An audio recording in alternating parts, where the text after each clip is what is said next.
عليكم ورحمة الله وبركاته.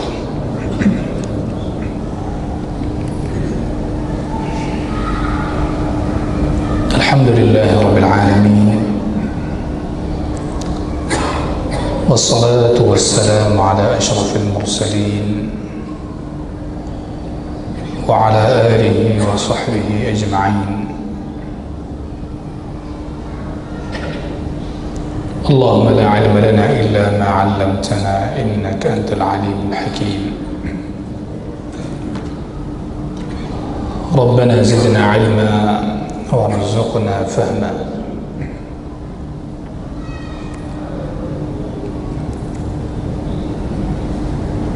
اللهم آت نفوسنا تقواها وزكها أنت خير من زكاها، أنت وليها ومولاها.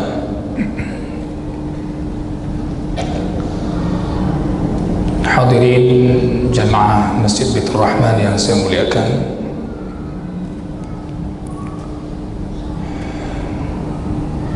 kembali kita melanjutkan bacaan hadis Nabi sallallahu alaihi wasallam yang terdapat dalam kitab Riyadhus Shalihin min kalam Sayyidil Mursalin. Kita masih pada bab yang berbicara al-mujahadah, bersungguh-sungguh dalam ibadah dan mentaati Allah Subhanahu wa ta'ala, yang mana bab ini senantiasa mengingatkan kita bahwasanya untuk mendapatkan segala sesuatu yang ada di sisi Allah Subhanahu wa ta'ala berupa kemuliaan, itu tidak akan mungkin dicapai dengan angan-angan.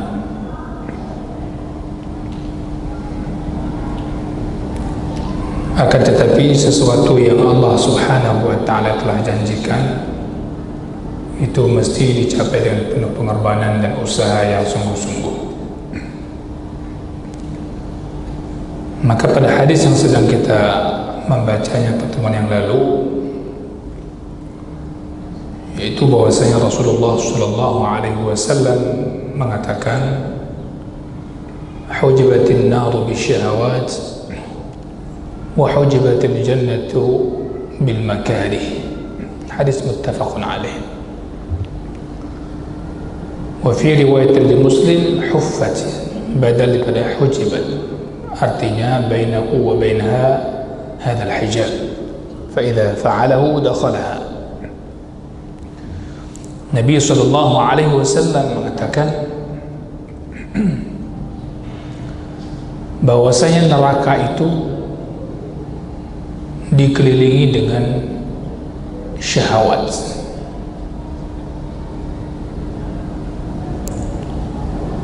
Syurga dikelilingi dengan sesuatu yang tidak disenangi oleh jiwa.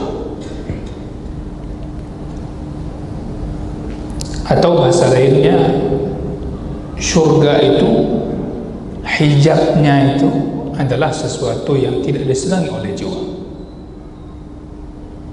Sedangkan neraka, hijabnya itu, batasnya itu adalah sesuatu yang disukai oleh jiwa dan syahwat itu. Artinya barang siapa yang mengikuti syahwatnya, dia telah membuka pintu neraka, dia masuk neraka. Mengikuti apa saja yang diinginkan oleh jiwanya, dia masuk neraka.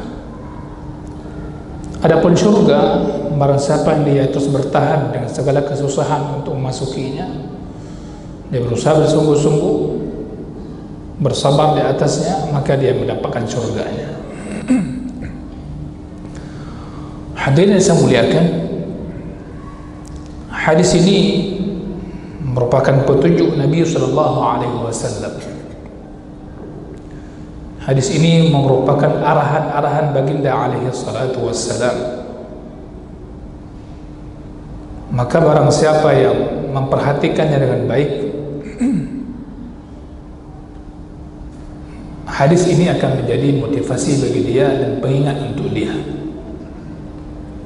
Artinya, ketika ada sesuatu yang berkaitan dengan maksiat, dia itu tertarik oleh jiwa nafsunya, dia ingat hadis ini. ketika sesuatu yang berkaitan dengan ketaatan, kebaikan, kesalehan, ibadah kita kepada Allah Subhanahu wa taala, yang mana jiwa itu kadang berat.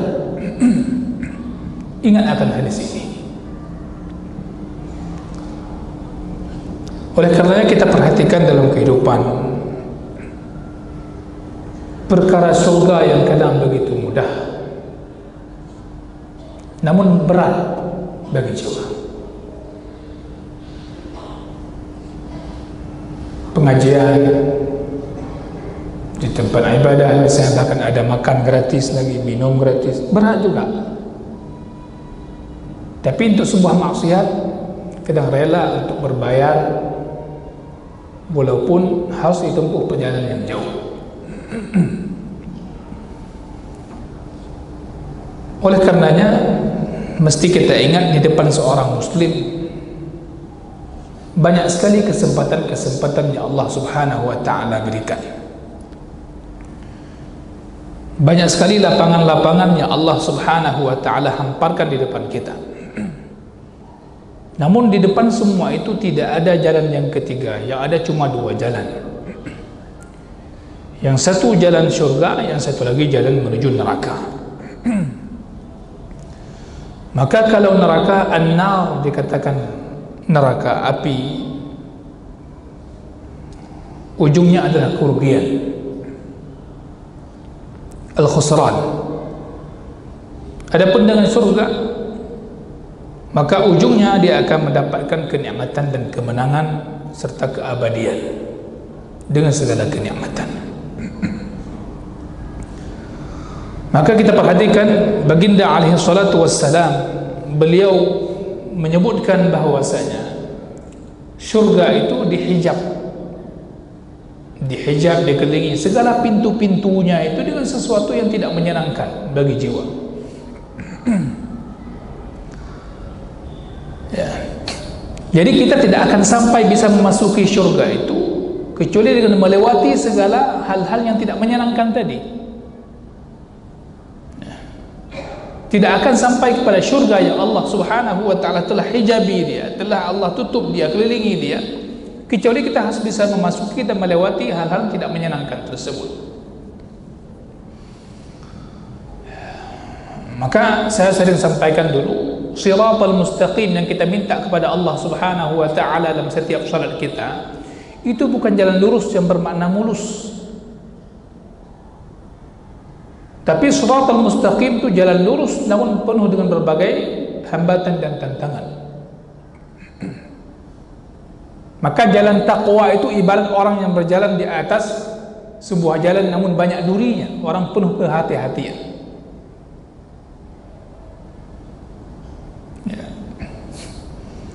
Oleh karenanya keimanan seseorang ada kalanya teruji ketika dia Allah berikan ujian berupa sesuatu yang tidak menyenangkan bagi hati dan jiwanya. Di situ teruji keimanan seseorang hamba. Oleh karenanya yang Nabi SAW sampaikan tadi sebuah pemahaman yang penting kepada kita. Al-jannah, bahwasanya surga la tunal illa biqat'i mawfawizil makarih. Bahwasanya surga itu tidak akan dicapai, tidak akan diperoleh kecuali dengan harus melewati semua hal yang tidak menyenangkan tadi dan sabar di atas hal yang tidak menyenangkan tersebut. Lewati dan sabar di atasnya. Wa anna an-nar, sebagaimana neraka pula tidak akan selamat orang darinya kecuali dengan meninggalkan syahwat, sesuatu yang membuat nafsu itu senang dengannya, yang dia perturutkan setiap waktunya. Hadirin yang saya muliakan, bayangkan Nabi SAW menyampaikan pemahaman ini kepada kita, sesuatu yang mudah kita pahami, sesuatu yang hari-hari kalau kita renungkan itu kita rasakan bahwasanya perjalanan kita pilihannya antara surga atau neraka. Dan dalam kehidupan sehari-hari manusia akan dihadapkan dengan hal itu semuanya. antara memperturutkan hawa nafsu keinginan jiwanya atau antara memperturutkan sesuatu yang telah Allah Subhanahu wa taala tetapkan untuk dia lakukan. Maka bahasa Nabi sallallahu alaihi wasallam ini mengajak kita untuk menoleh, mengajak kita untuk memperhatikan, mengajak kita untuk merenungkannya, mentadabburkannya. Kenapa Nabi sallallahu alaihi wasallam bahasakan itu kepada kita? Artinya apa? Fannar, neraka itu dia murtabitah, dia terikat, ya, terpaut bil adab wal halak, dengan sebuah yang namanya azab, siksaan, wal halak, kebinasaan. Ketika dibahasakan neraka, maka kaitannya dengan kebinasaan, kerugian, siksaan. Akan tapi di hadis Nabi sallallahu alaihi wasallam digambarkan itu dikelilingi kebinasaan tadi menuju neraka tadi. Neraka tadi dikelilingi dengan sesuatu yang menjadi keinginan-keinginan hawa nafsu yang manusia suka dengannya. Yang manusia suka dengannya. Makanya orang kadang melakukan sebuah maksiat, ketika ditegur, dinasihati, dikatakan, kan suka-suka aku. Dia bilang, suka-suka aku, apa urusan kamu? Ya, karena suka-suka dia. Jadi maunya dia melakukan hidup di dunia apa yang dia suka, yang penting. Ya, inilah sesuatu yang dikelilingi dengan kebinasaan. Pintunya dimulai dengan suka-suka aku. Ya. Bahkan ini membuat orang kadang takjub kepada dirinya. Seharusnya dia lebih waspada terhadap perkara demikian. Adapun surga, jemaah yang saya muliakan, yang merupakan harapan setiap insan, dia itu kaitannya dengan ketundukan, dengan apa yang telah Allah Subhanahu wa ta'ala perintahkan. Akan tapi Nabi sallallahu alaihi wasallam membahasakannya dikelilingi surga itu dengan sesuatu yang tidak disenangi oleh jiwa. Artinya butuh letih, butuh capek, ada kesulitan, butuh kesabaran di atas ketaatan itu. Ya, segala bentuk ketaatan butuh kesabaran. Segala minta pertolongan kepada Allah butuh kesabaran. Maka Allah katakan, ya ayyuhalladzina amanu ista'inu bis-sabri was-salah. Maka perkara taat ini mengajak kita, memerintahkan kita untuk senantiasa kuat dalam memegang, kuat dalam menjalankannya, dan siap menghadapi berbagai kesulitan dan hal-hal yang menyusahkan. Ya. Begitu, yad'u ila quwwati at-tahammul, yad'u ila al-isti'dad li muwajahati kull al-'aqabat wat tahaddiyat. Demikian dalam perkara yang namanya syurga. Karenanya kita lihat betapa banyak perkara-perkara syahwat yang manusia sangat senang, bahkan terpedaya dengannya.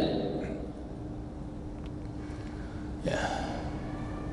Sehingga hal ini menjadi suatu hal yang mesti diusahakan oleh seorang muslim, melepaskan diri dari perkara-perkara yang selalu diajak oleh keinginan-keinginan tadi. Ya. Maka takwa dikatakan takwa, menjalankan perintah, meninggalkan larangan. Tapi yang dilarang itu mengajak dia, kadang suka.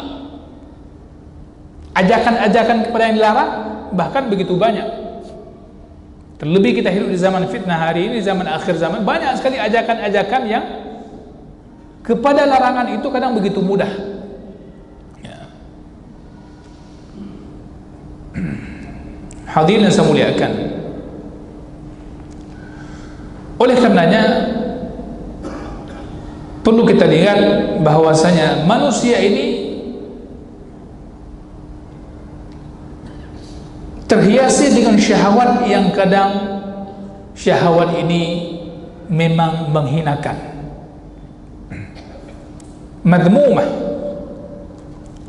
Sedangkan syurga memang tidak mengenakan, jalan menempuh ke sana tidak mengenakan, akan tapi dia tidak tercela, mulia. Namun segala kemuliaan butuh kepada namanya mujahadah, kesabaran dan konsisten di atasnya. Makanya Allah Subhanahu wa taala telah menjanjikan bagi orang bertakwa kemenangan dengan segala kenikmatan di surga nantinya. Apa kata Allah? Innal muttaqina mafaza hadaiqa wa a'naba wa kawa'iba atraba wa ka'san dihaqa la yasma'una fiha lagwan wala kadzaba jazaa'an min rabbika 'ata'an hisaba. Banyak ayat dalam Al-Qur'anul Karim. Bahkan setiap Jumatnya kita mendengar para imam umumnya membacakan surah Al-A'la dan surah Al-Ghashiyah. Di kedua surah tersebut bicara tentang nikmat syurga, bicara tentang neraka. Saya sempat sampaikan ke jemaah, saya ulangi lagi, kalau bisa setiap Jumatnya ya, biar biasa tahu makna apa yang dibaca oleh imam yang sering dibaca ya, kita selaku makmum minimal membaca apa makna dari surah Al-Ghashiyah itu, apa arti dari surah Al-A'la itu. Sabbih isma rabbikal a'la alladhi khalaqa fasawwa walladhi qaddara fahada sampai akhir surah. Begitu juga surah Al-Ghashiyah ya. Ya. Kemudian jemaah saya muliakan, maka hadis Nabi SAW ini yang terlihat singkat tadi, ini merupakan di antara ciri khas kenabian SAW. Allah berikan baginya keistimewaan berbicara dengan kata-kata yang singkat namun memiliki makna yang luas dan padat. Maka Nabi SAW kalimat yang singkat tadi ya telah menggerakkan jiwa orang-orang beriman untuk bersungguh-sungguh di atas ketaatan, dan telah membuat mereka sadar bahwasanya kesenangan dunia itu umumnya banyak jebakan ya, akhirnya orang-orang banyak terjatuhkan di atas jalan-jalan yang disangka itu sebuah keselamatan, namun sebaliknya adalah neraka Allah Azza wa Jalla. Hadirin saya muliakan, berikutnya kita lihat bagaimana Nabi SAW menyampaikan dalam hadis ini bahwasanya di antara tugas ya, tugas dakwah itu adalah menyampaikan nasihat kepada orang-orang lain, kepada orang-orang yang didakwahi ya, tugas dakwah. Nabi selaku da'i, dan ini merupakan contoh bagi para umatnya, yang setiap umat Nabi Muhammad SAW punya beban tanggung jawab untuk mendakwahkan dakwah Nabi SAW. Ya, mereka punya tanggung jawab tersebut, walaupun tingkat kapasitasnya mungkin berbeda-beda, tingkat tanggung jawabnya berbeda-beda. Maka di antara tugas seorang da'i ketika dia berdakwah, menasihati orang-orang yang didakwahi tersebut, menasihati umat. Ya Allahu Akbar.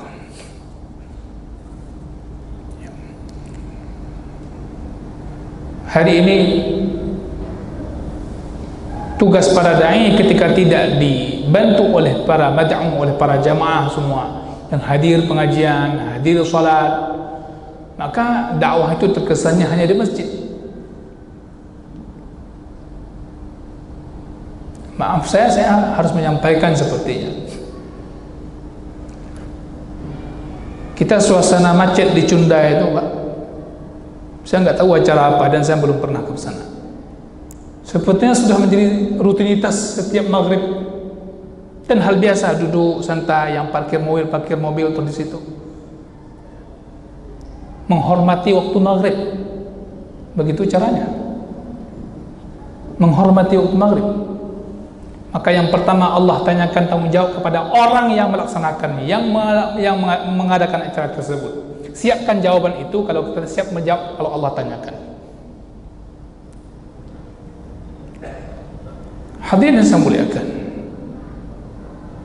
begitulah senang kita dengan sesuatu yang kadang kita tahu itu enggak bagus, tapi karena jiwa kita suka dengan rehat-rehat, santai-santai, akhirnya kita hal seperti itu kita biarkan, ya. Dan kita nggak mau menyampaikan kadang pesan-pesan demikian karena takut efek tidak bagus untuk orang yang menyampaikan, karena ingin hidup lama di dunia ini tanpa ada masalah. Hadirin yang saya muliakan, mesti menjadi sebuah keresahan bagi siapapun umat Nabi Muhammad SAW yang hidup di sebuah lingkungan, namun perkara-perkara kewajiban yang diabaikan itu menjadi sebuah hal yang biasa. Ketahuilah itu perkara yang akan membuat kita binasa. Dari biasa sama dengan menjadi binasa. Kemudian Nabi SAW mengatakan kalimat tadi agar kita yang pertama dari nasihat beliau waspada terhadap mengikuti syahwat, waspada terhadap melakukan perkara-perkara yang didorong oleh syahwat, karena barang siapa yang melakukan hal yang demikian maka sungguh dia telah mengambil jalan menuju an-nar, neraka tadi.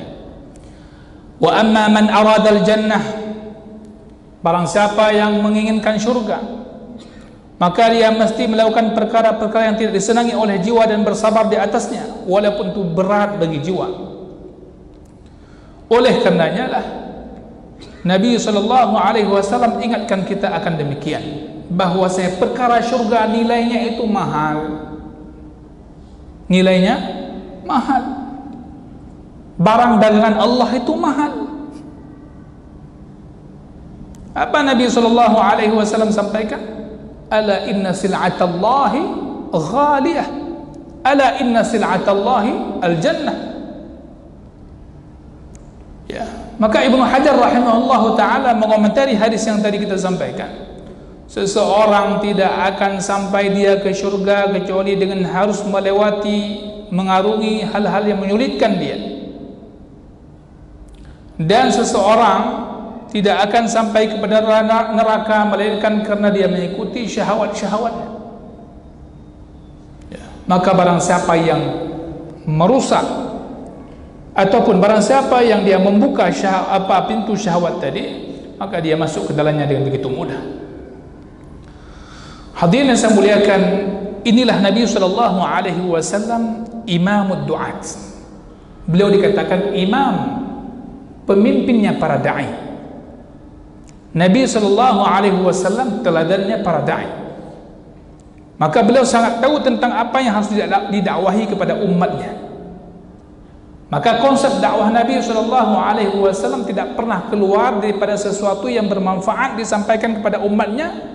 Yang kedua, mengingatkan mereka daripada hal yang membahayakan mereka. Nabi SAW sangat paham kebutuhan mad'unya, orang didakwahinya. Apa itu? Menyampaikan sesuatu yang bermanfaat bagi mereka dan mengingatkan mereka dari hal yang berbahaya. Maka Nabi SAW diumpamakan beliau bagaikan seorang ayah yang begitu sayang kepada anaknya. Nabi SAW beliau kepada kita itu bagaikan seorang ayah yang begitu sayang kepada anaknya. Ya. Hadis Abu Hurairah radhiyallahu anhu menerangkan akan hal demikian. Hadis Abu Dawud, At-Nasai, Ibnu Majah, hadis sahih. Apa kata Nabi SAW? Innama ana lakum mithlul walid. Sesungguhnya aku ini bagi kalian bagaikan seorang bapak. Lenyo kegata mandum hai umat lon. Gatanya lonnya lagi ayah kata. U'allimukum. Bagaimana? U'allimukum. Aku mengajarkan kalian, aku memberitahu kepada kalian tentu seorang ayah tidak akan memberitahu kepada anak kecuali hal yang bermanfaat, dan tidak melarang anaknya kecuali sesuatu hal yang mudarat. Maka benarlah sebagaimana firman Allah Subhanahu wa taala ketika mensifati nabinya sallallahu alaihi wasallam yang beliau dikatakan pemimpinnya para dai, bagaimana beliau sayang kepada umatnya. Beliau itu senantiasa memerintahkan mereka amar ma'ruf nahi munkar. Beliau sallallahu alaihi wasallam senantiasa mengajak umatnya kepada kemenangan, kejayaan. Al-Quran menyebutkan hal tersebut dalam banyak ayat. Ya, bagaimana ciri-ciri Nabi sallallahu alaihi wasallam bahkan sudah disampaikan di At-Taurat, sudah ada di Al-Injil. Rasulullah sallallahu alaihi wasallam dikenal bahkan sebelum beliau lahir. Bahkan yang dikenal dari beliau bukan hanya ciri-ciri fisik beliau. Nabi sallallahu alaihi wasallam dikenal dengan kasih sayang kepada umatnya. Kemudian di antara tema dakwah yang Nabi sallallahu alaihi wasallam sampaikan kepada umatnya, yang ini menjadi tema dakwah bagi para dai, adalah membicarakan tentang sesuatu yang berkaitan dengan menahan diri daripada perkara syahwat. Menahan diri daripada perkara syahwat. Ya. Karena manusia ini ada yang namanya ammarah bisu. Ada senantiasa dorongan kepada keburukan, ada dorongan kepada kejahatan. Maka mesti ada yang mengingatkan, mesti ada yang menasihati, mesti ada yang mendakwahi. Ya. Maka di antara tema dakwah yang mesti dibahas senantiasa ada perkara bagaimana menahan diri daripada perkara-perkara dorongan yang mengakibatkan kebinasaan tadi. Maka dikatakan orang-orang yang berakal, ya, dia akan senantiasa menahan nafsunya daripada mengikuti syahwatnya dan menjauhi dirinya pada segala sebab-sebab yang binasakannya, dan dia segera kepada kebaikan-kebaikan dan bersabar di atasnya. Itu ciri orang berakal. Lidza kana tariqal jannah kama akhbara an-nabiy sallallahu alaihi wasallam as-sabru 'ala al-makarih. Maka dari ini dipahami bahwasanya jalan syurga itu adalah sabar di atas hal yang tidak menyenangkan. Sedangkan jalan neraka itu menjerumuskan diri dalam perkara syahwat dan tenggelam di dalamnya. Hadirin yang saya muliakan, maka kita lihat di antara yang dibenci oleh manusia, yang tidak disukai oleh jiwa manusia apa? Bersedekah.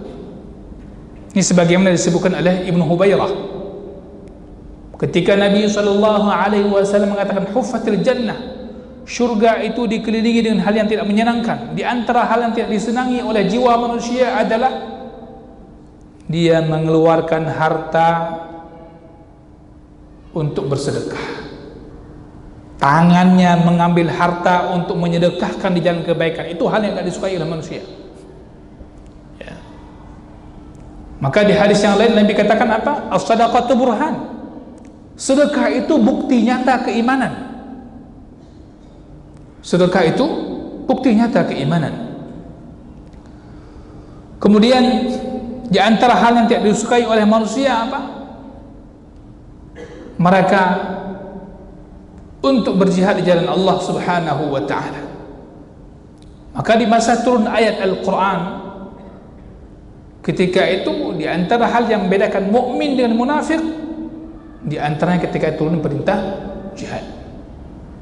Ya, maka Nabi sallallahu alaihi wasallam memotivasi para sahabat dan mereka paham akan syurga dan neraka itu, sehingga perkara-perkara yang umumnya manusia tidak suka melakukannya, bagi para sahabat itu semangat melakukannya.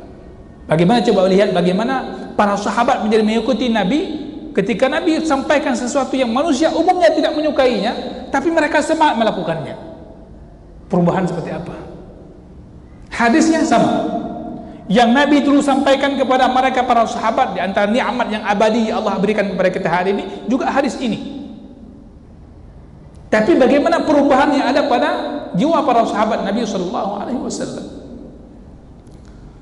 ketika para sahabat meninggalkan Makkah, perintah hijrah, Bukan hanya Makkah ditinggalkan, tempat negeri kelahiran mereka, tapi meninggalkan harta benda, meninggalkan usaha, meninggalkan keluarga, sanak saudara. Bahkan Makkah itu negeri kesukaan mereka. Bahkan Nabi SAW senang dengan Makkah, tempat kelahirannya. Namun ketika harus pergi, ya pergi. Perintah Allah Subhanahu wa ta'ala demikian. Kemudian sabar di atas kelezatan yang haram karena Allah Subhanahu wa ta'ala. Artinya tidak melakukannya, tidak mendekatinya, menahan diri daripada makan dan minuman yang haram, atau kita bahkan sesuatu yang berkaitan dengan waktu Allah haramkan. Misalnya berpisah dengan istri, hubungan suami istri ketika berpuasa karena Allah Subhanahu wa ta'ala. Ketika orang ingin melakukan ibadah haji misalnya, ibadah haji yang sejumlah larangan telah ditentukan dalam waktu sampai selesainya tahallul, banyak hal larangan, bersabar di atasnya, itu jalan menuju surga Allah Subhanahu wa ta'ala. Di antara hal yang sekarang Nabi SAW sampaikan berkaitan dengan cuaca kita hari ini apa jemaah sekalian? Isbaghul wudu, menyempurnakan wudu ketika kondisi musim dingin. Ya. Ada hadis Nabi SAW berbicara tentang hal ini, hadis sahih. Ya. Orang ketika dingin biasanya malas berwudu. Kalau musim panas, cuaca panas, banyak orang suka berwudu agar dingin. Kita ini alhamdulillah Allah berikan ini kesempatan untuk menguji kesabaran kita menjaga wudu. Senang nggak berwudu? Biasanya kalau terbangun di malam hari, kemudian kita berwudu, tahan nggak berwudu? Di sini di antara kebaikan-kebaikannya Allah Subhanahu wa ta'ala sediakan di musim dingin. Kalau sekarang di Arab lagi musim dingin, Makkah, Madinah masuki musim dingin, sampai Ramadan nanti musim dingin. Menjaga wudu di musim dingin itu butuh perjuangan, butuh kesabaran. Namun disitulah Allah Subhanahu wa ta'ala berikan banyak kelebihan. Hadirin yang saya muliakan, ya, perkara-perkara yang haram lainnya seperti apa, namun itu menjadi senang dibicarakan oleh jiwa, menjadi senang untuk diikuti oleh jiwa nafsu manusia. Selain zina ada namanya makan riba, menggiurkan ketika riba dibahasakan dengan bunga neraka. Sebenarnya riba dibahasakan dengan bunga. Manusia senang dengan hal tersebut, padahal Allah Subhanahu wa ta'ala haramkan. Kemudian minuman khamar, ya, sehingga manusia banyak yang protes gara-gara minuman khamar itu tidak diizinkan misalnya, ya. Begitu juga perkara yang lainnya berkaitan dengan namimah, bawa-bawa omongan orang untuk mengadu domba antara satu kelompok dan kelompok yang lainnya, antara satu orang dan orang lainnya, membuat permusuhan di antara hamba-hamba Allah, atau ghibah, menjadi majelis yang begitu enak sepertinya. Hadirin yang saya muliakan, perkara-perkara itu semua yang dikatakan dengan itu hijab neraka. Kemudian kita lihat Nabi SAW mengatakan orang yang lemah itu adalah orang yang mengikuti hawa nafsunya, ya. Orang yang lemah adalah orang yang mengikuti segala hawa nafsunya. Sudah mengikuti hawa nafsu, dia berangan-angan, ya, nanti kan Allah Maha Pengampun. Dia melakukan perbuatan yang dilarang, kemudian dia nanti kan Allah Maha Pengampun, Allah Maha Penyayang. Ya. Oleh karenanya orang-orang yang memahami hadis ini, dia akan paham bahwasanya ketika di dunia nikmat-nikmat tersebut diharamkan oleh Allah Subhanahu wa ta'ala yang terlihat oleh jiwa dia, dan dia meninggalkannya, maka Allah Subhanahu wa ta'ala akan berikan nikmat yang lebih baik di akhirat nantinya. Ya. Maka di antara nikmat yang akan diberikan di akhirat itu dilarang dulu di dunia ini. Gepunle untuk dikalikan di akhirat nantinya. Contoh, apa kata Nabi SAW tentang khamar? Nabi SAW menyebutkan dalam hadis Sahih Bukhari dan Muslim, man syaribal khamra fid dunya, barang siapa yang minum khamar di dunia, lam yashrabha fil akhirah, maka dia tidak akan meminumnya di akhirat, illa ayyatub, kecuali kalau dia bertaubat. Artinya kalau dia mengambil nikmat yang hari ini Allah haramkan, perkara yang Allah haramkan, namun nikmat itu sudah dijanjikan nanti di akhirat, maka Allah nanti di akhirat dia tidak diberikan nikmat tersebut. Man syaribal khamra fid dunya lam yashrabha fil akhirah. Bahkan dalam riwayat Muslim disebutkan dia tidak akan diberikan hal itu, diharamkan bagi dia di akhirat nantinya. Ya, sebagai penutup, Nabi juga mengatakan bagi laki-laki tidak boleh pakai sutra.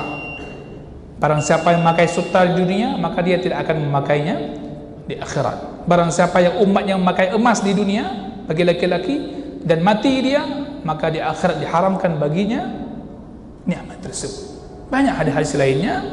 Ya, mudah-mudahan kita menjadi orang-orang yang sentiasa waspada terhadap apa yang Nabi SAW sabdakan, dan kita ingatkan diri kita bahwasanya syurga senantiasa akan ada hambatan-hambatan menuju ke sana, dan neraka banyak hal-hal yang menggiurkan dan membuat kita terjebak di dalamnya. Wallahu ta'ala alam, wa sallallahu wa sallam ala nabiyina Muhammad. Wassalamualaikum warahmatullahi wabarakatuh.